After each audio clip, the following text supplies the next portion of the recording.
শুভেচ্ছা। শুরু হলো সব খবর, কম সময়ে সব খবর একসাথে। নিয়মিত আয়োজন জুড়ে নুসরাত বৃষ্টি সবাইকে স্বাগত জানাচ্ছি। ধীরে ধীরে স্বাভাবিক হচ্ছে পার্বত্য জেলা খাগড়াছড়ির পরিস্থিতি, তবে অনির্দিষ্টকালের ১৪৪ ধারা বলবৎ আছে। জোরদার করা হয়েছে নিরাপত্তা ব্যবস্থা। আইন শৃঙ্খলা রক্ষাকারী বাহিনীর প্রহরায় সীমিত আকারে দূরপাল্লার যানবাহন ছাড়ছে। সাজেকে ৩ দিন আটকা পড়া পর্যটকরাও ফিরতে শুরু করেছেন। আর খাগড়াছড়িতে এই ঘটনার জন্য ভারতের ইন্ধনকে দুষছেন স্বরাষ্ট্র উপদেষ্টা। কিছু দোকানপাট খুললেও খাগড়াছড়িতে বেশিরভাগ দোকানপাট ব্যবসা প্রতিষ্ঠান বন্ধ। আগের দিন সংঘর্ষে আহতদের চিকিৎসার সুবিধার্থে খাগড়াছড়ি ও রাঙামাটি থেকে ঢাকা ও চট্টগ্রাম সড়কপথে অবরোধ দুপুর ১২টার পর থেকে শিথিল করে জুম্মু ছাত্র জনতা। এরপর পরিস্থিতি কিছুটা স্বাভাবিক হতে শুরু করে, তবে নিরাপত্তার কারণে যানবাহন ও মানুষের চলাচল অনেকটাই সীমিত। খাগড়াছড়িতে থাকবো আর কি, থেকে একটু ঘুরবো। থাকতে গিয়ে 3 দিন যাবো এই জায়গায় আমি আটকা। এখন হচ্ছে ঢাকা সেফলি যেতে পারলে এটাই অনেক। ঢাকা থেকে আসছি, আসার পর এখানে আটকা পড়ছি। আমাদের উৎসব, আমরা এখন বাড়ি ফিরে যাব, আমাদের সেই ব্যবস্থা করেন। সেনাবাহিনী ও বিজিবির সাহায্যে দূরপাল্লার পরিবহনগুলোকে একসাথে করে নির্দিষ্ট সময়ে আনা নেয়া করা হচ্ছে। সাজেকে আটকা পড়া পর্যটকরা নিজ নিজ গন্তব্যে ফিরতে শুরু করেছেন। প্রশাসনের নিরাপত্তা দিয়ে আমাদেরকে যাত্রীদেরকে সেবা দেবে নিয়ে যাচ্ছে। তো প্রশাসন কতক্ষণ সেবা দেবে? সেনাবাহিনীরা আমাদের প্রচণ্ডভাবে সহযোগিতা করেছে, যার কারণে এখন তাদের ভরসায় আমরা এখন রওনা দিয়েছি ঢাকার উদ্দেশ্যে। আর্মি আমাদেরকে হেল্প করছে এখান থেকে বের হইতে, আর এখন আর কিছুক্ষণ পরে আমরা বাসায় যাব। সব অবরোধের কারণে বন্ধ হয়ে গেছে এবং তারপরের দিনই কারফিউ চলেছিল, আমরা সাজেকে যেতে পারিনি। পরিস্থিতি পুরোপুরি শান্ত না হওয়া পর্যন্ত ১৪৪ ধারা বলবৎ থাকবে বলে জানিয়েছে জেলা প্রশাসন। পরিস্থিতি শান্ত হলে আমরা এটা দেখে নিব, আমরা বিচার বিবেচনা করে সিদ্ধান্ত নিব। এখন পর্যন্ত আমরা নিয়ন্ত্রণে আছি। কদিন পর পর সংঘাতে পাহাড়ের পর্যটন খাত ক্ষতিগ্রস্ত হচ্ছে দাবি স্থানীয় ব্যবসায়ীদের। এই ধরনের ঘটনা ঘটলে পর্যটকদের উপরে প্রভাব ফেলে এবং পর্যটন খাতের উপরে প্রভাব পড়ে, যা অর্থনৈতিকভাবে ক্ষতিগ্রস্ত হয়। এদিকে রাজধানীর রমনায় ডিএমপির ৫টি থানার ভবন নির্মাণ উদ্বোধন শেষে স্বরাষ্ট্র উপদেষ্টা বলেছেন, ভারত ও ফ্যাসিবাদের দোসরদের ইন্ধনে খাগড়াছড়িতে অস্থিরতা তৈরি করা হচ্ছে। এই উৎসবটা যেন ভালোভাবে এবং ধর্মীয় উদ্দীপনার সাথে এবং উৎসব মুখরভাবে হইতে না পারে, এই জন্য একটা মহল কিন্তু চেষ্টা করতেছে। এই একটা মহলে কিন্তু এই খাগড়াছড়িতে এই ঘটনাটা ঘটার চেষ্টা করছে। ভারতের ইন্ধনে বা ফ্যাসিস্টদের ইন্ধনে এই ঘটনাটা ঘটাচ্ছে। তা আমরা এটা যেন ঘটাতে না পারে, এই জন্য আমরা আমাদের সর্বাত্মক ব্যবস্থা নিচ্ছি। গত রাতে জুম্মু ছাত্র জনতার নামে ফেসবুকে 3 পার্বত্য জেলায় অনির্দিষ্টকালের জন্য অবরোধের ডাক দেয়া হয়। এর আগে রোববার ১৪৪ ধারা ভেঙে খাগড়াছড়িতে বিক্ষোভ সমাবেশ ও সংঘর্ষ হয়। গুইমারায় দুষ্কৃতিকারীদের গুলিতে 3 জন পাহাড়ি নিহত এবং মেজর সহ 13 সেনা সদস্য আহত হওয়ার খবর জানিয়ে দুঃখ প্রকাশ করে বিবৃতি দেয় স্বরাষ্ট্র মন্ত্রণালয়। আল আমিন শিকদার, যমুনা নিউজ। ৩ জন নিহত সেনা কর্মকর্তা সহ বেশ কয়েকজন আহতের পর থমথমে খাগড়াছড়ির গুইমারা এলাকা। রোববারের এই ঘটনার পর পরস্পর বিরোধী বক্তব্য মিলছে। এই ঘটনায় তৃতীয় পক্ষের ইন্ধন থাকতে পারে বলে কেউ কেউ ধারণা করছেন। দ্রুতই সম্প্রীতি ফিরে আসুক এমন প্রত্যাশা স্থানীয় অধিবাসীদের। ঘটনাস্থল খাগড়াছড়ি গুইমারা এলাকার সবশেষ পরিস্থিতি দেখেছেন সহকর্মী রিয়াজ রায়হান। ক্যামেরায় ছিলেন আরেক সহকর্মী জিহাদ ইসলাম।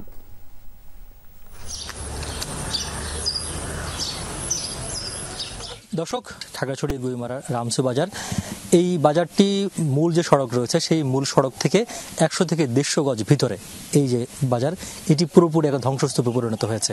এই বাজারের অন্তত ৫০ থেকে ৬০টি দোকান পুড়ে গেছে, অন্তত ৫০টির মতো মোটরসাইকেল বা আনুষঙ্গিক জিনিসপত্র পুড়ে গেছে, ৭০ থেকে ৮০টির মতো বাড়ি ঘর ছোট কাঁচা পাকা একদম ভেঙে তছনছ করে দেওয়া হয়েছে এবং অনেকগুলো পুড়িয়ে ফেলা হয়েছে।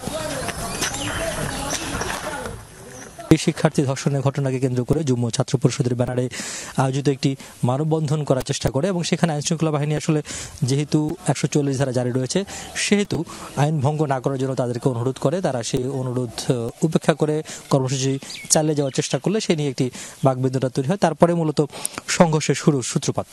সেই সংঘর্ষ ভয়াবহ যে অগ্নিকাণ্ডের রূপ নেয়। এই যে অগ্নিকাণ্ডের ঘটনা, সেই অগ্নিকাণ্ডের ঘটনার জন্য মূলত এক পক্ষ আরেক পক্ষ দায়ী করছে। বাঙালিরা দায়ী করছেন পাহাড়িরা দায়ী করছেন বাঙালিকে। তবে দুই পক্ষই একমত যে এখানে এই যে একটি শান্তির পাহাড় বা একটি স্থিতিশীল পাহাড়, সেই পাহাড়ের স্থিতিশীলতা বা শান্তি বিনষ্টের জন্য তৃতীয় একটি পক্ষ যে চেষ্টা করছে সেটি বিষয়ে মূলত পাহাড়ি এবং বাঙালি দুই পক্ষই একমত, এবং তারা বলছেন এটি যাতে না ঘটে, এলাকার মানুষেরা যাতে শান্তিতে বসবাস করতে পারে। মোটামুটি আমিও বিশেষ করে সেনাবাহিনীদেরকে বলবো, আপনাদেরকে অনুরোধ করতেছি আপনারা একটু এলাকায় জনগণকে বুঝান। এই যে ক্ষতি যে যারা হয়েছেন তারা একেবারে নিঃস্ব হয়ে গেছেন। এই পুরো যে বাজার, এই বাজারে যারা ব্যবসায়ী ছিলেন বা আশপাশে যারা ছিলেন তারা পুরোপুরি নিঃস্ব হয়ে গেছেন। আমি নিজেই উদ্যোগে, আমার বাড়ির সামনে এই বাঙালি দোকান 3টা আছে, বাঙালি বাড়ি আছে, আমি নিজের নিরাপত্তা দিয়ে ওদেরকে আমি রেহাই করছি। দেখেন আপনার অক্ষত অবস্থায় কোনো কিছু হয় না, কিন্তু ওখান থেকে যারা আসছে বাঙালি এরাই তো আমাদেরকে, আপনারা একটু পারলেন না আমাদের ইয়াগুলো একটু চেষ্টা করার।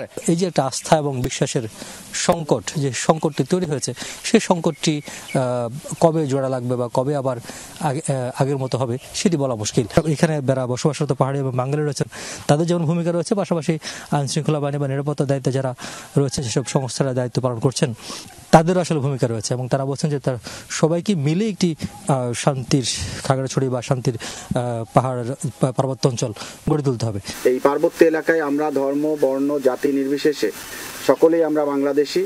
তো আমাদের সকলের দায়িত্ব হবে এই এলাকার শান্তি সম্প্রীতি বজায় রাখা এবং এই পার্বত্য এলাকায় যাতে আমরা সকলে শান্তিতে সুন্দরভাবে বসবাস করতে পারি সেটা নিশ্চিত করা, এবং সেই লক্ষ্যে আমরা বিজিবি সর্বোচ্চ শক্তি নিয়োগ করব। খাগড়াছড়িতে এখনো 140 ধারা বলবৎ রয়েছে অনির্দিষ্টকালের জন্য। আর আজকের যে পরিস্থিতি অনেকটাই শান্ত এবং স্বাভাবিক হতে শুরু করেছে জনজীবন, যদিও যারা ক্ষতিগ্রস্ত হয়েছেন তারা আসলে দীর্ঘদিন সময় লাগবে তাদের উঠে দাঁড়াতে। আর আজকে যুগ্ম ছাত্র পরিষদ যারা এই অবরোধ আহ্বান করেছিলেন তারা 12টার পর থেকে শিথিল করেছে, যেহেতু গতকালকে 3 জন মারা গেছে, তাদের সৎকারের বিষয় রয়েছে, পাশাপাশি যারা আহত রয়েছেন তাদের চিকিৎসার বিষয় রয়েছে। সবকিছু মিলিয়ে আমরা অবরোধের আসলে তেমন কোনো ধরনের খবর আমরা পাইনি বা কোনো ধরনের বিশৃঙ্খলা বা অস্থিতিশীল পরিস্থিতির খবর পাইনি। এখন পর্যন্ত পাহাড় মোটামুটি শান্ত রয়েছে, অর্থাৎ খাগড়াছড়ির যে পরিস্থিতি, গুইমারা যে গতকালকে যেখানে বড় ধরনের ঘটনা ঘটেছিল সেটি অনেকটা শান্তই রয়েছে। শহরের অবস্থা অনেকটা স্বাভাবিক, জনজীবন মানুষ চলাফেরা করতে শুরু করেছে, যানবাহন শুরু করেছে, দোকানপাট আস্তে আস্তে ধীরে ধীরে খুলতে শুরু করেছে। রিয়াজ রায়হান, যমুনা নিউজ, গুইমারা, খাগড়াছড়ি। খাগড়াছড়িতে সাম্প্রদায়িক সহিংসতার ঘটনায় এক অনিশ্চয়তার মধ্যে পড়েছে পর্যটন খাত। ঢাকা খাগড়াছড়ি রুটে বাস চলাচল বন্ধ থাকায় পরিবহন কোম্পানিগুলো বিপাকে পড়েছে এবং পর্যটন এলাকা ও পূজার ছুটি থাকায় যাত্রীদের চাপ থাকলেও বাসের যাত্রা বাতিল করতে হচ্ছে, ফেরত দিতে হচ্ছে যাত্রীদের অগ্রিম পেমেন্ট। এদিকে বুকিং বাতিল হয়েছে খাগড়াছড়ির হোটেল মোটেলে। আমরা কারণটা থেকে বলছিলাম, খাগড়াছড়িতে 144 ধারা জারির কারণে আপনার হচ্ছে গাড়িটা আজকে যাবে না। ইম্পেরিয়াল এক্সপ্রেস বাসের কর্মকর্তা নাজমুল হাসান ইমন গত 2 দিন ধরে যাত্রীদের এভাবেই জানাচ্ছেন ঢাকা খাগড়াছড়ির যাত্রা বাতিলের সিদ্ধান্ত। লোকসান বলতে আপনার দেখা যাচ্ছে একটা গাড়িতে প্রায় 30টা সিট থাকে। দেখা যাচ্ছে গত পরশু দিনও গাড়ি অমিট করা লাগছে, যায়নি, তাদেরকে রিফান্ড করেছে। গতকালকেও যায়নি, তাদেরকে রিফান্ড করা হচ্ছে। আজকে যা আসবে দেখা আশা গাড়ি অমিট করতে হচ্ছে। ম্যাক্সিমাম অনেক লস হচ্ছে এগুলো। ওনারা অনলাইনের সাথে নাম্বার দিয়ে দিচ্ছে, অনলাইন যোগাযোগ যে মাধ্যমে টিকিট রিফান্ড পেয়ে যাচ্ছে। ইম্পেরিয়াল বাসের মতো রাজধানীর আরামবাগের শ্যামলী পরিবহনেরও একই অবস্থা, যাত্রা বাতিল, তাই রিফান্ড করতে হচ্ছে টিকিটের টাকা। গতকালকে আমরা ফোন দিয়েছি যে আমাদের গাড়িটা বন্ধ আছে, আমরা গাড়িটা ছাড়ছি না। তখন উনি বলে যে ঠিক আছে, সমস্যা নাই, যেহেতু আপনাদের গাড়ি ছাড়বেন না তাহলে আমাদের টাকাটা রিফান্ড করে দেন। তো উনি এই যে মাত্র আপনাদের সামনে আসলো, আসার পরে যে টিকিটটা দিয়ে দিল, আমি এই যে আপনাদের সামনে ওনাকে রিফান্ড করে দিলাম 14,000 টাকা, আপ ডাউন 14,000 টাকার টিকিট। এরকম আরও অনেক আছে। খাগড়াছড়ি পর্যটন এলাকা হওয়ায় এমনিতেই এই রুটে যাত্রীদের চাপ থাকে, তার সাথে পূজার ছুটি। এমন ভরা মৌসুমে বাস ছাড়তে না পারায় বসে থাকতে হচ্ছে হাত গুটিয়ে। এখন তো পূজা শুরু হয়েছে, যাত্রীর প্রচণ্ড চাপ। কালকে তো হিউজ চাপ, সবাই ছুটি হবে, অফিস ছুটি হবে। কালকে বন্ধ থাকলে যাত্রীও যেমন হয়রানি, আমাদের ব্যবসায়িক দিক থেকে প্রচণ্ড ক্ষতি। 4 দিন পর্যন্ত গাড়ি বন্ধ। পর্যটকরা এখন পূজার বন্ধের মধ্যে, পর্যটকের তো প্রচুর সমাগম ছিল, সব টিকিট আমরা রিটার্ন করতে হচ্ছে। আজকে পর্যন্ত এটা আসলে দোয়াশার মধ্যে আছি, কারণ এটা এখনো কোনো সমাধানে আসেনি। তো আমরা আশা রাখছি খুব রিসেন্টলি সমাধান হবে। পরিস্থিতি আবার আগের মতোই হবে। ওদিকে বুকিং বাতিল হয়েছে খাগড়াছড়ির হোটেল মোটেলগুলোর। সরগরম পর্যটন কেন্দ্রগুলো এখন শুনশান। আমাদের অনেক বুকিং ছিল, সেটা ক্যান্সেল হয়ে গেছে, এবং সামনের মাসেরও যে বুকিং ছিল সেগুলোও প্রায় 50% বাতিল হয়ে গেছে। আমাদের আর্থিকভাবে পর্যটন মন্ডল খাগড়াছড়ি অনেক ক্ষতিগ্রস্ত হয়েছে। খাত সংশ্লিষ্টদের প্রত্যাশা দ্রুতই কাটুক অনিশ্চয়তা, হোক অপেক্ষার অবসান, শান্তি ফিরুক খাগড়াছড়ির পথে প্রান্তরে। ফয়সাল মাহমুদ, যমুনা নিউজ, ঢাকা। খাগড়াছড়িতে আমাদের সহকর্মী রিয়াজ রায়হান আছেন, তিনি অপেক্ষা করছেন আমাদের জন্য। রিয়াজ, কিছুক্ষণ আগে আপনার একটি প্রতিবেদনে দেখলাম আপনি ঘটনাস্থল ঘুরে সেখানকার যে চিত্র সেটি দর্শকদের জানাচ্ছিলেন। এই ঘটনার প্রভাব আসলে শহরের জীবনযাত্রায় কেমন পড়েছে একটু জানাবেন। বৃষ্টি, ঘটনাটি ঘটেছে মূলত শহরে। এই শহর থেকে প্রায় 30 থেকে 35 কিলোমিটার দূরে সেই আগুন ছড়িয়েছে গুইমারায়, যেটি গতকালকে একটি অনাকাঙ্ক্ষিত ঘটনা ঘটে গেছে এবং সেই ঘটনায় 3 জন নিহত এবং একজন আর্মির মেজর সহ অন্তত 26 জনের মতো আহত হয়েছে। তো সেখানকার পরিস্থিতি এখন মোটামুটি শান্ত, যদিও থমথমে পরিস্থিতি বিরাজ করছে, কেউ ঘর থেকে খুব একটা বেরোননি। আর আমি এখন রয়েছি খাগড়াছড়ি শহরে, যেখানে মূলত ঘটনাটি ঘটেছিল। এখন দেখতে পাচ্ছেন এই শহরে মূলত সারাদিন যেহেতু 144 ধারা সদর উপজেলা এবং গুইমারা উপজেলায় জারি রয়েছে, 144 ধারার কারণে কেউ খুব একটা প্রয়োজনীয় কাজ ছাড়া বের হননি। সারাদিনে এইভাবে টুকটাক এই যে ছোট ছোট যানবাহন যেগুলো ছিল সেগুলো চলাচল করেছে। তবে সন্ধ্যার পর একেবারে শুনশান। এখন যদি বলি, শুধুমাত্র আইন শৃঙ্খলা বাহিনীর সদস্য, বিশেষ করে সেনাবাহিনী, বর্ডার গার্ড বাংলাদেশ, বিজিবি এবং এপিবিএন ছাড়া আমরা আর কাউকে খুব একটা দেখতে পাইনি। শুধুমাত্র এবং আশপাশের যারা স্থানীয় রয়েছেন তাদের কেউ কেউ অতি প্রয়োজনীয়, শুধু প্রয়োজনীয় না, অতি প্রয়োজনীয় যারা প্রয়োজন তারাই মূলত ঘর থেকে বেরিয়েছেন এবং তারাও তাদের নিজের গন্তব্যে বা নিজেদের বাসস্থানের দিকে চলে যাচ্ছেন। এখন একেবারেই শুনছেন। তবে সতর্ক প্রহরায় রয়েছেন আইনশৃঙ্খলা বাহিনীর যারা রয়েছেন, তারা বলেছেন, বিশেষ করে বিকেলে বিজিবির কর্মকর্তারা ব্রিফ করেছেন, পাশাপাশি সেনা কর্মকর্তা যারা রয়েছেন তাদের সাথে আমাদের কথা হচ্ছে, তারা বলছেন যে এখন মূল লক্ষ্য যেটি সেটি হচ্ছে বাঙালি এবং পাহাড়িদের মধ্যে এই যে আস্থার সংকট তৈরি হচ্ছে সেটি কীভাবে ফিরিয়ে আনা যায় এবং এই ঘটনা যাতে আর না বাড়ায় তৃতীয় যে পক্ষটি ইন্ধন দেওয়ার চেষ্টা করছে বা যারা এই ঘটনাকে পুঁজি করে একটি অস্থিতিশীল পরিবেশ পাহাড়কে অশান্ত করার চেষ্টা করছে সেই সুযোগটি যাতে না পায় সেটি বন্ধ করা, এবং সেটি বন্ধ করার জন্য যত ধরনের উদ্যোগ রয়েছে, যত ধরনের ব্যবস্থা রয়েছে সেই ব্যবস্থাটি তারা নিচ্ছেন বলে আমাদেরকে জানিয়েছেন। এবং এই অন্তত শহর কেন্দ্রিক যাতে কোনো ধরনের সমস্যা না হয়, এবং তারা এটিও বলেছেন যে কর্মকর্তারা যেই ঘটনাটিকে নিয়ে সূত্রপাত হয়েছে ধর্ষণের ঘটনা কেন্দ্র করে সেটি যাতে বিচার হয় এবং যারা অপরাধী তারা যাতে দ্রুত, যে বাকি 2 জন রয়েছে তাদেরকে ধরার জন্য চেষ্টা করছেন এবং যত দ্রুত সম্ভব এই ঘটনার একটি সুষ্ঠু সুরাহা তারা চান। পাশাপাশি এখানকার স্থানীয় পাহাড়ি বাঙালি যারা রয়েছেন তারাও একই দাবি করছেন। বিস্তারিত জানাচ্ছিলেন, অনেক ধন্যবাদ রিয়াজ। হঠাৎ পাহাড় অশান্তির ঘটনা বিচ্ছিন্ন কোনো বিষয় নয় বলে মনে করে বিএনপি, বরং এই ঘটনার পেছনে কোনো পক্ষের মাস্টার প্ল্যান থাকার আশঙ্কা করছে দলটি। বিএনপি নেতারা বলেন, পাহাড়ে আবারও পুরাতন খেলা শুরু হয়েছে। দেশের ভাবমূর্তি নষ্ট করার জন্য দেশ বিদেশে নানা ষড়যন্ত্র চলছে। দেশের চলমান সংকট নিরসনে জাতীয় নির্বাচনের কোনো বিকল্প নেই, এমন শিরোনামে জাতীয় প্রেস ক্লাবে আলোচনা সভার আয়োজন করে জাতীয়তাবাদী মুক্তিযোদ্ধা দল ও প্রজন্ম দল। আলোচনায় উঠে আসে দেশের উত্তপ্ত রাজনীতির পাশাপাশি পাহাড়ি অঞ্চলের সংঘাতের ইস্যু। এখানে একটি নেতৃত্বমূলক পার্লামেন্ট প্রতিষ্ঠা করতে হবে। পাহাড়ে বাঙালি স্থানান্তরের জিয়াউর রহমানের ঐতিহাসিক পদক্ষেপের প্রশংসা করেন বিএনপি নেতা হাফিজউদ্দিন আহমদ। বলেন, দূরদর্শী সে সিদ্ধান্ত না নিলে যে কোনো সময় পাহাড় অন্য দেশের অংশ হয়ে যেত। হিল ট্র্যাক্সে আবার শুরু হয়েছে পুরানো খেলা। এই চট্টগ্রাম হিল ট্র্যাক্স, ইতিমধ্যে সেখানে ভারতীয় পতাকা উঠত বহু বছর আগে থেকেই। কেবলমাত্র শহীদ রাষ্ট্রপতি জিয়াউর রহমান তিনি সেখানে বাঙালিদেরকে পাহাড়ি এলাকায় পুনর্বাসিত হওয়ার কামলে জনসংখ্যার মধ্যে একটা ব্যালেন্স এসেছে, যার জন্য এখন আর তারা ভারতের পক্ষে স্বাধীনতা ঘোষণা করতে পারছে না। এই জন্য শহীদ জিয়াউর রহমান ইতিহাসে অমর হয়ে থাকবেন। তিনি বাংলাদেশের অখণ্ডতাকে রক্ষা করেছেন। নয়াপল্টনে সাংবাদিকদের সাথে আলাপে আরেক বিএনপি নেতা রিজভী আহমেদ হঠাৎ পাহাড়ে সংঘাতময় পরিস্থিতির পেছনে নানামুখী ষড়যন্ত্রের অভিযোগ তোলেন। পাহাড়ে হঠাৎ করে এই সমস্ত বিষয়গুলো মানুষকে নানাভাবেই ভাবিয়ে তুলছে। প্রতিটি ঘটনার সাথে কোনো চক্র জড়িত আছে। দেশ বিরোধী যে সমস্ত কর্মকাণ্ড বা যে ধরনের কোনো মাস্টার প্ল্যান থেকে থাকে, অশুভ পরিকল্পনা থেকে থাকে, আমাদের প্রত্যেককে সেটা ব্যর্থ করতে হবে।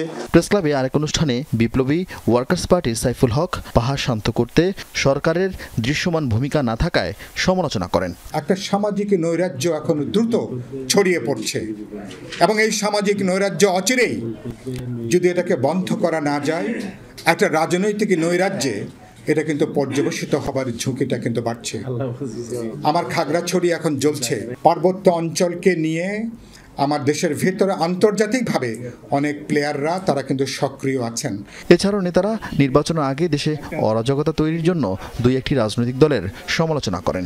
বলেন, বিদেশ থেকে আগত বুদ্ধিজীবীদের পরামর্শে পিয়ারের নামে উদ্ভট চিন্তা সামনে এনেছে তারা। আমরা কখনোই এটিকে সহ্য করব না। আরিফিন শাকিল, যমুনা নিউজ, ঢাকা। আগামী নির্বাচনের তফসিল ঘোষণার পর কয়েক ধাপে দেশ পর্যবেক্ষক পাঠাতে চায় ইউরোপীয় ইউনিয়ন, এমনটি জানিয়েছেন নির্বাচন কমিশনের সিনিয়র সচিব আখতার আহমেদ। দুপুরে ইইউ প্রতিনিধি দলের সাথে বৈঠক শেষে এ তথ্য জানিয়ে তিনি বলেন, পর্যবেক্ষকদের ভোট কেন্দ্রে এবং ভোট গণনার সময় প্রবেশাধিকার থাকবে কিনা তা জানতে চেয়েছে ইইউ। এর আগে British high commissioner Sarah Cooke সিইসির সাথে বৈঠক শেষে জানান, নির্বাচনের দায়িত্বে থাকা পোলিং এজেন্টদের প্রশিক্ষণ এবং ভোটার সচেতনতা সহ নির্বাচনের আনুষঙ্গিক বিষয়ে সহায়তা দেবে যুক্তরাজ্য।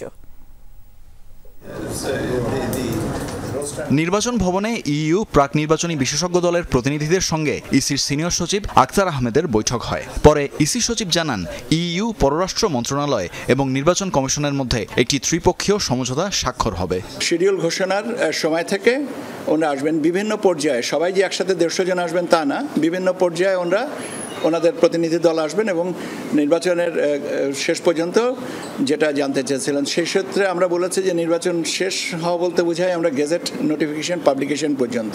আখতার আহমেদ জানান, ইইউ প্রতিনিধি দল চট্টগ্রাম ও সৈয়দপুর সফর করে ইসির কাজের গতিকে সন্তোষজনক মনে করছে।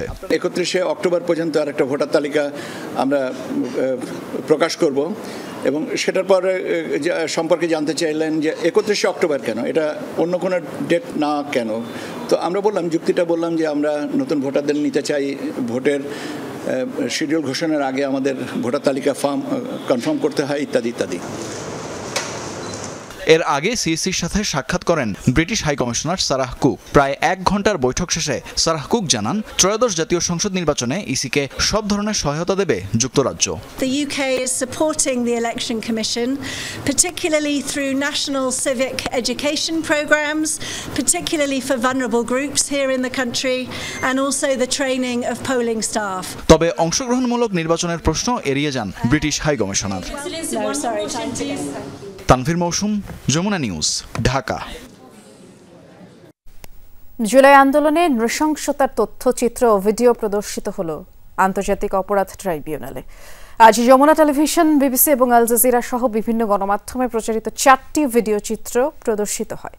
শেখ হাসিনার বিরুদ্ধে মানবতা বিরোধী অপরাধের মামলার সবশেষ সাক্ষী, মামলার মূল তদন্ত কর্মকর্তার দ্বিতীয় দিনের জবানবন্দিতে উপস্থাপন করা হয় আরও প্রমাণ আর নথিপত্র। এদিন শহীদ আবু সাইদ হত্যা মামলায় ট্রাইব্যুনালে সাক্ষ্য দেন তার 2 সহপাঠী। জুলাই আন্দোলনে শাসকের বুলেটের সামনে বুক পেতে দাঁড়িয়েছিল ছাত্র জনতা। জীবন দিয়ে এঁকেছে ফ্যাসিবাদ মুক্ত নতুন বাংলাদেশের মানচিত্র। গণঅভ্যুত্থানের প্রথম শহীদ আবু সাইদ হত্যা মামলায় সাক্ষ্য গ্রহণের 8ম দিন ছিল সোমবার। এদিন ট্রাইব্যুনালে সাক্ষ্য দেন নিহত সাইদের 2 সহপাঠী।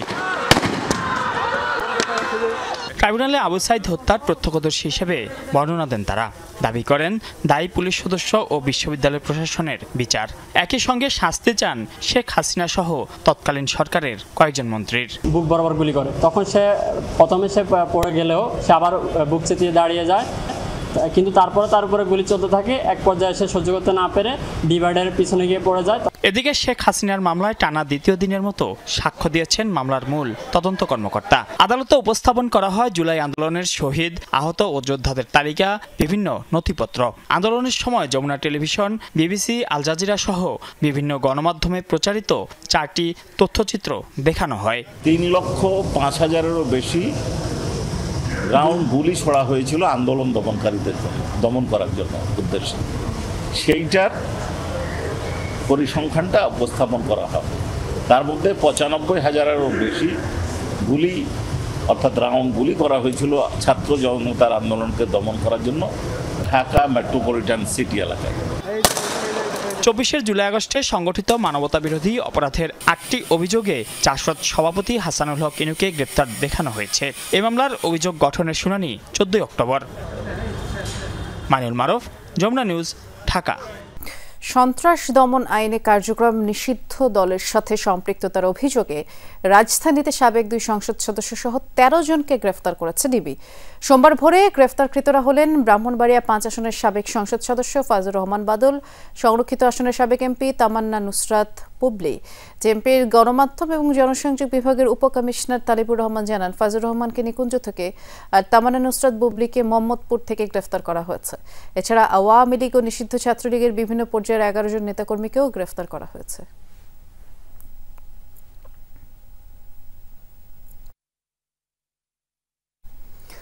ক্রিকেটার ও আওয়ামী লীগের সাবেক সংসদ সদস্য সাকিব আল হাসানের বিরুদ্ধে অর্থ পাচার এবং অবৈধ সম্পদ অর্জনের অভিযোগ অনুসন্ধানে আলাদা টিম গঠন করেছে দুদক। দুদকের সহকারী পরিচালক সাজ্জাদ হোসেন এই অনুসন্ধান করবেন। এর আগে শেয়ার বাজারে কারসাজি, প্রতারণা, মানি লন্ডারিং এর অভিযোগে সাকিব আল হাসান সহ 15 জনের বিরুদ্ধে গত জুনে মামলা করেছিল কমিশন। সেই মামলায় শেয়ার বাজার থেকে 256 কোটি টাকা আত্মসাতের অভিযোগ আনা হয়। এর আগে সাকিব আল হাসানের দুর্নীতির অভিযোগের বিষয়ে তথ্য পেতে বাংলাদেশ ফিনান্সিয়াল ইন্টেলিজেন্স ইউনিট সহ বিভিন্ন দপ্তরে চিঠি দিয়েছিল দুদক। মামলার তদন্ত প্রতিবেদন দাখিলের জন্য 26 নভেম্বর দিন ধার্য করে আদালত।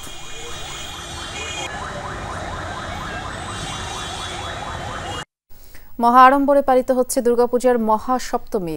আমরা ঢাকা এবং ঢাকার বাইরের পূজা মণ্ডপগুলোর খবর আপনাদেরকে জানাবো। শুরুতে যাচ্ছি রাজধানীর ঢাকেশ্বরী মন্দিরে। সহকর্মী শওকত মঞ্জুর শান্ত আমাদের জন্য অপেক্ষা করছেন। শান্ত, সন্ধ্যা আরতি কি শুরু হয়েছে আর ভক্ত অনুরাগীরা কি বলছেন জানতে চাই।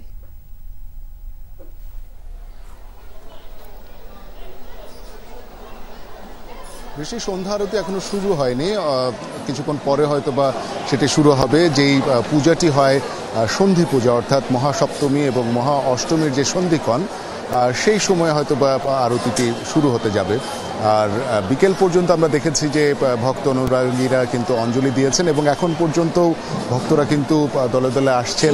একই সাথে তাদের যে অঞ্জলি দিচ্ছেন এবং বলতে হবে যে আমরা বিকেল থেকে দেখেছি অসংখ্য মানুষ দলে দলে কিন্তু আসছেন। সেই সাথে তারা দেবীর প্রতিমা দর্শন, দেবীর প্রতি তাদের যে প্রার্থনা, আরাধনা, গড় প্রণাম সেগুলো তারা কিন্তু করছেন। বেশ কয়েকজনের সাথে কথা হয়েছে, তারা কিন্তু জানিয়েছেন যে বছর ঘুরে দেবী আবার মর্তে এসেছেন। দেবীর প্রতি তাদের যেই অনুরাগ সেটি তারা প্রকাশ করছেন। একই সাথে সারা দেশের মানুষ, একই সাথে বিশ্বের প্রতিটি দেশের মানুষ যাতে ভালো থাকে, সুস্থ থাকে এবং যুদ্ধ হানাহানি যাতে না চলে এবং সকলে মিলে যাতে শান্তির একটি পরিবেশ সৃষ্টি করতে পারে সেই প্রত্যাশা তারা করেছেন। এবং এখানে কিন্তু বিভিন্ন রাজনৈতিক দলের নেত্রীরা এসছেন, র্যাবের মহাপরিচালক এসেছেন। সকলেই কিন্তু বলেছেন যে নির্বিঘ্নে যাতে হিন্দু সম্প্রদায়ের এই যে মহা উৎসব, সেই উৎসব যাতে সম্পন্ন হয়, কোথাও যাতে কোনো বিশৃঙ্খলা সৃষ্টি না হয় সেজন্য তারা তৎপর রয়েছেন। একই সাথে ধর্মীয় সম্প্রীতির কথাও কিন্তু রাজনৈতিক ব্যক্তিত্বরা বলেছেন। আমরা শুনছিলাম এবং দেখছিলামও। ধন্যবাদ জানাচ্ছি শান্তকে। আমরা রাজধানীর ঢাকেশ্বরী মন্দিরের চিত্র দর্শক আপনাদেরকে দেখাচ্ছিলাম। এ পর্যায়ে আমরা বনানী পূজা মণ্ডপে যাব। বনানী পূজা মণ্ডপে আমাদের সহকর্মী তানজিম শাফিন অপেক্ষা করছেন। শাফিন, এবছর পূজার বৈশিষ্ট্য কি, মানে কোনো থিম নেওয়া হয়েছে কিনা সেটা একটু জানাবেন। যেমনটি দেখছিলাম ঢাকেশ্বরী মন্দিরে এখন প্রসাদ বিতরণের কার্যক্রম চলছে। বনানী পূজা মণ্ডপে এখন এই মুহূর্তে কি আনুষ্ঠানিকতা চলছে?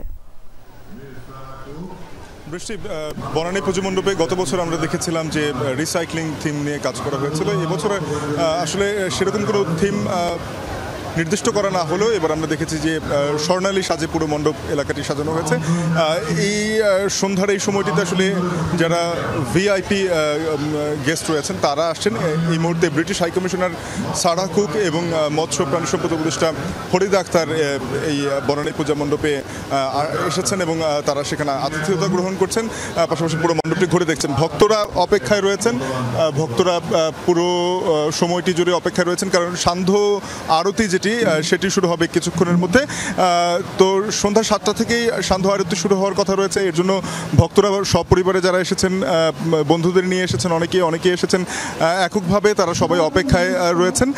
এই মুহূর্তে আসলে কথা বলছেন মৎস্য প্রাণী সম্পদ উপদেষ্টা ফরিদা আক্তার। আমরা দেখতে পাচ্ছি যে তিনি মঞ্চের সামনে আসলে শুভেচ্ছা গ্রহণ করার পরপরই তিনি বক্তব্য রাখছেন। আজকে সকালেই সপ্তমীর মূল যে পূজা আরতি সেটি সম্পন্ন হয়েছে।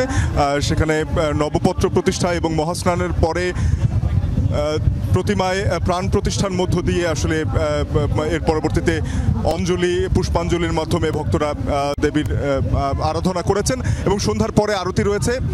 আমরা সরাসরি একটু শুনতে চাই যে আমরা দেখছেন যে আসলে মৎস্য প্রাণী সম্পদ উপদেষ্টা কথা বলছিলেন। তো আজ রাতে আবারও কালী পূজার আয়োজন রয়েছে রাত 11টা থেকে 12টার দিকে এবং সেইখানেও কিন্তু ভক্তদের উপস্থিতি কাম্য। তো সন্ধ্যা থেকে ভক্তরা আসছেন এবং তারা ভক্ত অনুরাগীরা এসে সমাগম করছেন এখানে আমরা দেখছিলাম সেটি। শাফিন, ধন্যবাদ জানাচ্ছি আপনাকে। আমরা এ পর্যায়ে যাব চট্টগ্রামে, আমাদের সহকর্মী শহীদুল সুমন অপেক্ষা করছেন। সুমন, ঢাকার পূজা মণ্ডপগুলো একটু ঘুরিয়ে দেখাচ্ছিলাম দর্শকদের। চট্টগ্রামে দুর্গোৎসবের আমেজ কেমন দেখছেন, সার্বিক ব্যবস্থাপনা সম্পর্কেও জানতে চাই।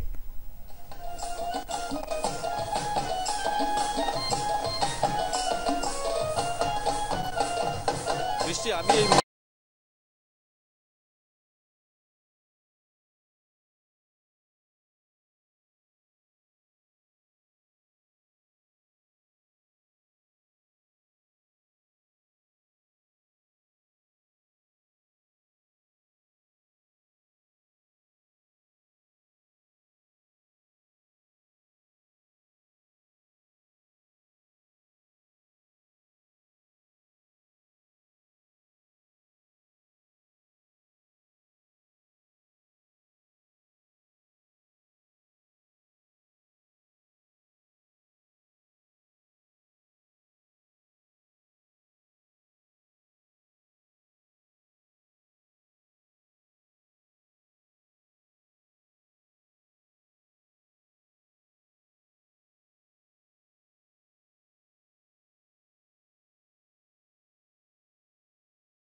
ভরা মৌসুমে ইলিশের দাম না কমায় দুঃখ প্রকাশ করেছেন মৎস্য প্রাণী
নারায়ণগঞ্জে ওভারপাসের গাইডওয়াল ভেঙে নিচে পড়ে গেল একটি ট্রাক। দুর্ঘটনায় এক রিকশা চালকের প্রাণ গেছে। দুপুরে ঢাকা নারায়ণগঞ্জ লিংক রোডের ভুইঘর এলাকায় দুর্ঘটনা। প্রত্যক্ষদর্শীরা জানায় চাষারা থেকে সাইনবোর্ড যাচ্ছিল একটি ট্রাক। ভুইঘর ওভারপাসে উঠলে ট্রাক চালক নিয়ন্ত্রণ হারিয়ে ফেলে। এক পর্যায়ে গাইডওয়াল ভেঙে ট্রাকটি নিচে পড়ে যায়। এ সময় গাইডওয়ালের একটি অংশ নিচে থাকা ব্যাটারি চালিত রিকশা চালকের উপরে পড়ে এবং গুরুতর আহত অবস্থায় মহরুদ্দিনকে হাসপাতালে নিলে চিকিৎসক মৃত ঘোষণা করেন। সরকারি সিলিন্ডার গ্যাস বিক্রিতে শত কোটি টাকা লুটপাটের প্রাথমিক সত্যতা খুঁজে পেয়েছে দুদক। বিপিসির বিরুদ্ধে বছরে শত কোটি টাকা লুটপাটের অভিযোগে অনুসন্ধানের সিদ্ধান্ত নিয়েছে দুদক। এ নিয়ে অনুসন্ধানের রিপোর্ট প্রচার করেছিল যমুনা টেলিভিশন। এর আগে চলতি বছরের 6 মে সিলিন্ডারজাত সরকারি এলপি গ্যাস বিক্রিতে অনিয়ম এবং অর্থ আত্মসাতের অভিযোগে বিপিসি কার্যালয়ে অভিযান চালায় দুদক। অভিযানে অনিয়ম গাফিলতির প্রমাণ পাওয়া যায়। দুদকের তদন্ত দল জানায় বছরে সরকারি প্রায় 14 লাখ সিলিন্ডার বিক্রি করা হলেও গ্রাহক তা পেত না। সিন্ডিকেট করে এই সিলিন্ডারগুলো বিক্রি হতো। গ্যাস সিলিন্ডার সরবরাহের দায়িত্বে থাকা পদ্মা ও যমুনা অয়েল কোম্পানির কর্মকর্তারা এ বিষয়ে আর সদুত্তর দিতে পারেনি। দুর্নীতি করতে বিপিসির কর্মকর্তারা সরকারি সিলিন্ডারের প্রচারণা করতেন না। দুর্নীতি আর লুণ্ঠন বন্ধ না করলে জ্বালানি খাতের কোনো রূপান্তরই টেকসই হবে না। জ্বালানি মূল্য নির্ধারণের স্বচ্ছতা, ভোক্তার অংশগ্রহণ এবং নবায়নযোগ্য জ্বালানির ব্যবহার বাড়ানোর উপর জোর দিয়েছেন রাজনৈতিক নেতারা। পাশাপাশি জ্বালানি খাতের অপরাধীদের বিচারের আওতায় আনারও দাবি করেন তারা। ক্যাব আয়োজিত সংলাপে উঠে আসে জ্বালানি খাত রূপান্তরের নানা দিক নির্দেশনা। প্রস্তাবিত জ্বালানি রূপান্তর নীতি নিয়ে কনজিউমার্স অ্যাসোসিয়েশন অব বাংলাদেশ ক্যাবের সংলাপ অংশ নেন বিভিন্ন রাজনৈতিক দলের নেতা এবং শিক্ষার্থীরাও। দৈনিক পণ্যের দাম বেড়ে মানুষের বিশ্বাস উঠে দুর্নীতি ও দূষণমুক্ত জ্বালানি রূপান্তরে নানা প্রস্তাব তুলে ধরেন আলোচনায় অংশ নেয়া শিক্ষার্থীরা। তারা বলেন জ্বালানির মূল্য নির্ধারণে ভোক্তার স্বার্থ না দেখে ব্যবসায়িক স্বার্থকে প্রাধান্য দেওয়া হয়েছে। ক্যাবের গবেষণা অনুযায়ী জ্বালানি সরবরাহে 35 থেকে 40% পর্যন্ত লুণ্ঠনমূলক ব্যয় রয়েছে। জ্বালানি সরবরাহে ব্যয় কতটা ন্যায্য বা যৌক্তিক এটা কিন্তু জনগণের কাছে প্রকাশ করা হচ্ছে না। এর ফলে অনেক প্রয়োজনীয় তথ্যই কিন্তু তারা জনগণের কাছ থেকে গোপন করে রাখছে। ক্যাবের উপদেষ্টা অধ্যাপক শামসুল আলম বলেন, জ্বালানি রূপান্তরে কোনো সরকার আন্তরিকভাবে কাজ করেনি। এ খাতের অনিয়ম বন্ধে রাজনৈতিক দলগুলোকেই আওয়াজ তুলতে হবে। গ্যাসে ভর্তুকি বরাদ্দ রেখেছে 7,000 কোটি টাকা। সেই দেশের সরকার কি করে কর্পোরেট ট্যাক্স জনগণের টেরিফের মধ্যে সমন্বয় করে তার কাছ থেকে আদায় করতে পারে? এর চেয়ে চরম অবিচার এবং অন্যায় হতে পারে না। রাজনৈতিক নেতারা বলেন, জ্বালানি খাতের লুটেরাদের বিচারের আওতায় আনতে না পারলে কোনো সংস্কার টেকসই হবে না। গ্যাস খাতের উন্নয়ন নাই, বাপেক্সকে শক্তিশালী করা নাই, সমুদ্রে গ্যাসের উন্নয়ন নাই, তা আপনি করবেন কিভাবে? তো এইটা নীতিমালা না থাকলে তো পারবেন না। অন্তর্বর্তীকালীন সে তো মোর দ্যান ফেইল্ড, কারণ সে তো ওই শাসক গোষ্ঠীর রক্ষা করতে। সরকারের পক্ষ থেকে দুর্নীতির সুযোগ করে দেওয়া হয়েছিল আওয়ামী লীগের আমলে, এবং যখনই যে সরকারি আসুক না কেন দুর্নীতি কিন্তু কেউ বন্ধ করতে পারে না। এই যে এনার্জি সিকিউরিটির কথা বলছি, এনার্জি জাস্টিসের কথা বলছি, এনার্জি রাইটসের কথা বলছি, এটা তো অলিগার্কের অ্যাগেনস্টে, স্টেট স্পন্সর অলিগার্কসের অ্যাগেনস্টে আমার লড়াই। সেই লড়াইতে ইতিমধ্যে বড় বড় রাজনৈতিক দলগুলো আত্মসমর্পণ করেছে। ক্যাব প্রস্তাবিত জ্বালানি রূপান্তরণ নীতির কথা যেটা বলা হচ্ছে, তার যে 9টি যে পয়েন্ট, আমরা আমার দলের পক্ষ থেকে বিশ্বাস করি যে 9টি পয়েন্টের প্রত্যেকটি অত্যন্ত যৌক্তিক এবং এটিকে বাস্তবায়ন করার ক্ষেত্রে আমার দলের পক্ষ থেকে সর্বোচ্চ প্রচেষ্টা থাকবে। ক্যাব প্রস্তাবিত নীতিমালাকে সময় উপযোগী উল্লেখ করে তা বাস্তবায়নে পূর্ণ সমর্থনের কথাও জানান রাজনৈতিক দলের নেতারা। আমাদেরকে দিয়েছে যেখান থেকে আমরা। তাজনুর ইসলাম, যমুনা নিউজ, ঢাকা। নারায়ণগঞ্জে দুর্গোৎসব উপলক্ষে পূজা মণ্ডপ পরিদর্শন করেছে কোস্টগার্ড। দুপুরে ফতুল্লার শ্যামাকালী মন্দির পরিদর্শন করেন পাগলা স্টেশন কমান্ডার মোহাম্মদ রাফায়েল মনোয়ার। তিনি বলেন, উপকূলীয় অঞ্চলে দুর্গাপুজো উদযাপন উপলক্ষে মণ্ডপগুলোতে সার্বিক নিরাপত্তায় কাজ করা হচ্ছে। প্রতিদিন 24 ঘন্টা নদীপথে পালাক্রমে টহল দেবে কোস্টগার্ড। বুড়িগঙ্গা সহ নারায়ণগঞ্জের ধলেশ্বরী, মেঘনা, শীতলক্ষা নদী তীরবর্তী মণ্ডপগুলোতে নিরাপত্তা নিশ্চিতে কাজ শুরু হয়েছে বলেও জানান রাফায়েল মনোয়ার। ইনশাল্লাহ কোনো অনাকাঙ্ক্ষিত ঘটনা আমরা কখনোই আশা করি না। তারপরেও যদি কোনো ঘটনা ঘটেও পড়ে, আমাদের বিশেষ ডুবুরি দল আমাদের ফতুল্লা লঞ্চঘাট, আমাদের নারায়ণগঞ্জ বন্দর, সদরঘাট, ওয়াইজ ঘাটে সার্বক্ষণিক টহল দিবে। পাশাপাশি আমরা চাঁদপুরের পালপাড়া ব্রিজ ঘাটেও আমরা সার্বক্ষণিক টহল কাজে মোতায়েন রাখবো। ইন্টারন্যাশনাল হার্ট ডে উপলক্ষে নারায়ণগঞ্জের রূপগঞ্জে র্যালি আলোচনা সভার আয়োজন করেছে ইউএস বাংলা মেডিকেল কলেজ। সকালে উপজেলার কর্ণগোপ এলাকায় ঢাকা সিলেট মহাসড়কে র্যালিতে অংশ নেন বেসরকারি মেডিকেলটির সংশ্লিষ্ট ব্যক্তিরা। ছিলেন হাসপাতালটির অতিরিক্ত পরিচালক ব্রিগেডিয়ার জেনারেল GM মনিরুল ইসলাম, হৃদরোগ বিশেষজ্ঞ অধ্যাপক আবুল হাসনাত জাফর সহ অন্যরা। এ সময় কেক কেটে দিবসটি উদযাপন করেন তারা। রোগ থেকে মুক্ত থাকতে নিয়মিত ব্যায়াম ও স্বাস্থ্য পরীক্ষার আহ্বান জানান। আমাদের এখানে উদযাপন করছে যাতে আমরা এই মেসেজটি আপনাদেরকে দিতে পারি যে আমরা হৃদরোগে আক্রান্ত না হয়ে এটা প্রতিরোধ করি, এবং এই প্রতিরোধের জন্য আমরা আমাদের নাম্বার জানি, আমরা এই নাম্বার জানার জন্য নিজেরা সচেতন হই। গাজায় যুদ্ধবিরতি নিয়ে আশার আলো দেখালেন মার্কিন প্রেসিডেন্ট ডোনাল্ড ট্রাম্প। শিগগিরই বড় কিছু ঘটতে যাচ্ছে মধ্যপ্রাচ্যে বলে ট্রুথ সোশ্যালে তিনি আভাস দিয়েছেন। সোমবার মার্কিন প্রেসিডেন্ট ডোনাল্ড ট্রাম্পের সাথে হোয়াইট হাউসে বৈঠক করার কথা রয়েছে ইসরায়েলি প্রধানমন্ত্রী বেনিয়ামিন নেতানিয়াহুর, জানিয়ে নানা জল্পনা কল্পনা শুরু হয়েছে। ধারণা করা হচ্ছে উপত্যকায় যুদ্ধবন্ধ শান্তি প্রতিষ্ঠায় বড় সিদ্ধান্ত আসতে যাচ্ছে।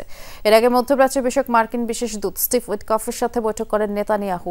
গাজায় শান্তি প্রতিষ্ঠা আরব নেতাদের কাছে 21 দফার একটি প্রস্তাবও পেশ করেন মার্কিন প্রেসিডেন্ট ডোনাল্ড ট্রাম্প, যে ইতিমধ্যে আরব ও মুসলিম মিত্রদের প্রাথমিক সমর্থন পেয়েছে। এদিকে ট্রাম্প কিংবা মধ্যস্থতাকারীদের কাছ থেকে বিষয়ে এখনো কোনো প্রস্তাব পায়নি বলে হামাস জানিয়েছে। যুক্তরাষ্ট্রের শিকাগোয় টহলরত সেনাদের ঘিরে বিক্ষোভ করেছে স্থানীয়রা। শহর থেকে সেনাদের সরিয়ে নেওয়ার দাবি জানায় তারা। রোববার মার্কিন প্রেসিডেন্ট ডোনাল্ড ট্রাম্প ঘোষিত অপরাধ দমন অভিযানের অংশ হিসেবে পথে পথে টহল দিচ্ছিল ন্যাশনাল গার্ডের সেনারা। এ সময় তাদেরকে ঘিরে ধরে সাধারণ মানুষ। অভিবাসী বিষয়ক সংস্থা আইসের বিরুদ্ধে তারা স্লোগান দেয়। আইস এজেন্টদের চলে যাওয়ার দাবিও জানায়। যুক্তরাষ্ট্র থেকে সব অবৈধ অভিবাসীকে বিতরণের উদ্যোগ নিয়েছেন প্রেসিডেন্ট ট্রাম্প। অপরাধ দমন অভিযানে নামেই আখ্যা দিয়েছেন এই পদক্ষেপকে। এ পর্যন্ত বিভিন্ন শহরে 1,500-এর বেশি মানুষকে আটক করা হয়েছে। যদিও অপরাধের কোনো রেকর্ড নেই, এমন অনেককেও গ্রেফতার করা হয়েছে। এতে সাধারণ মানুষের মনে তীব্র ক্ষোভ তৈরি হয়েছে। এছাড়া আজকে সব খবরের সব আপডেট সাথে থাকার জন্য ধন্যবাদ। নিরাপদে থাকবেন।